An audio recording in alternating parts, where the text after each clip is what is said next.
So we're going to move on to testing. So I'll share a story that was shared with me today.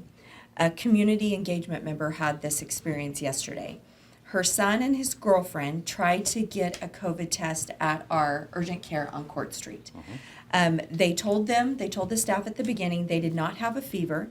They gave their insurance info and they took their vitals, and then they waited in their car for over an hour only to be told that they did not meet the algorithm and would not be tested.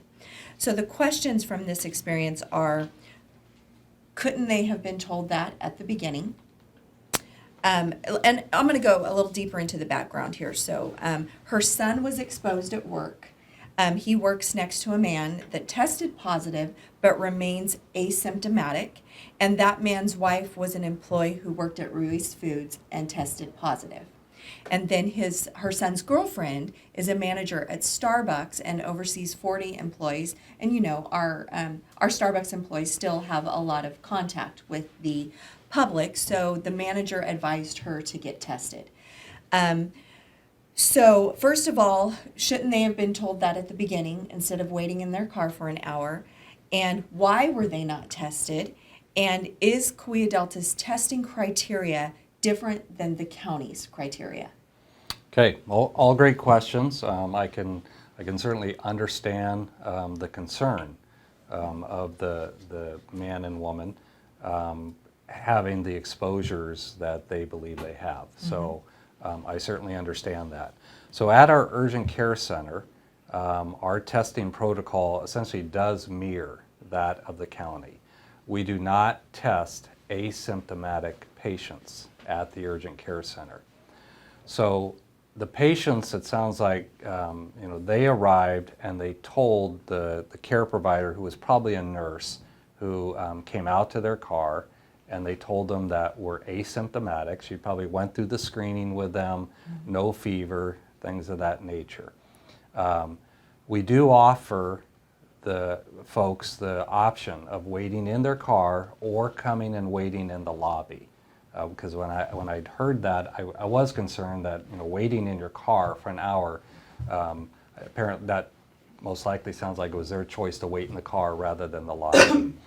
But what we're very concerned about is we don't want that decision. I know it seems really straightforward that the nurse knows that we don't test asymptomatic patients, that we do follow this algorithm, that you would like to think that the nurse could have told them right then, I'm sorry, you don't meet the criteria, you're not going to be tested.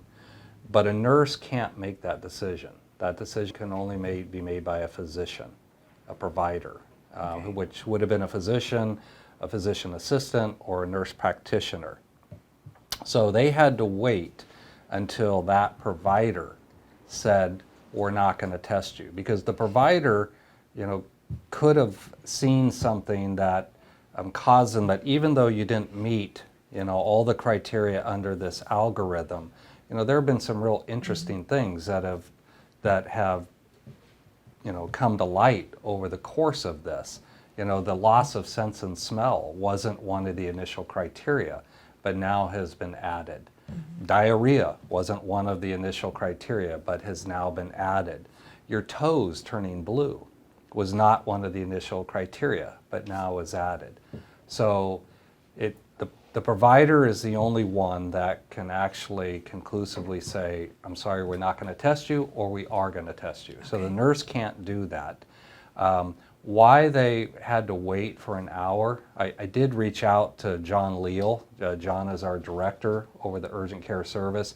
He did indicate to me that they have been short-staffed, and I don't know when this occurred, but we have cut the hours of our Demery urgent care site, and that is causing the Court Street site to be busier. Okay. And most likely we had a lot of other patients and probably few providers that were trying to cover all. So that's because it shouldn't wait that long. I agree, that's not what we're looking for. And I would certainly encourage, we can certainly make this community member, put them in contact with John. He'd be happy to speak to them, maybe understand the circumstances a little bit more. But I guess the bottom line is we still to this date are not testing asymptomatic patients unless their physician orders it. So again, the urgent care physician did not order it, did not Right. feel it was necessary. We still are getting patients that are sent to our Floral Street specimen collection site for testing when they're asymptomatic. And we will do it. We will swab them, but we are now kind of reverting on a earlier policy that we had, or direction we'd taken. I've told you in the past that we decided we're no longer going to use commercial labs. Well, the PCR testing material is once again becoming a little short-handed. And so we're having now, if they're asymptomatic, but their physician's insisting that they be tested, we are now back to sending those to a commercial lab, which I know is frustrating for folks because that could take 7 to 10 days. Right. But we really need to preserve that testing material for the patients that are truly symptomatic. Okay. And would they have had a different outcome if they had gone directly to the county? Or would the county have sent them? The county, we pretty much, again, mirror what the Mirror county. okay. So the county would have followed the same criteria and not issued a PUI number. Okay. So then the only way that they would have been tested is if they went to a physician, perhaps their personal physician instead of the urgent care center, and even if they were asymptomatic, the personal physician said, I'm still going to order it for you, then they would have either collected the specimen there and sent it to the lab themselves, Okay. or they would have sent it to Floral Street. And with a physician order, we will collect the specimen, but we will send it to a commercial lab. Okay, thank you.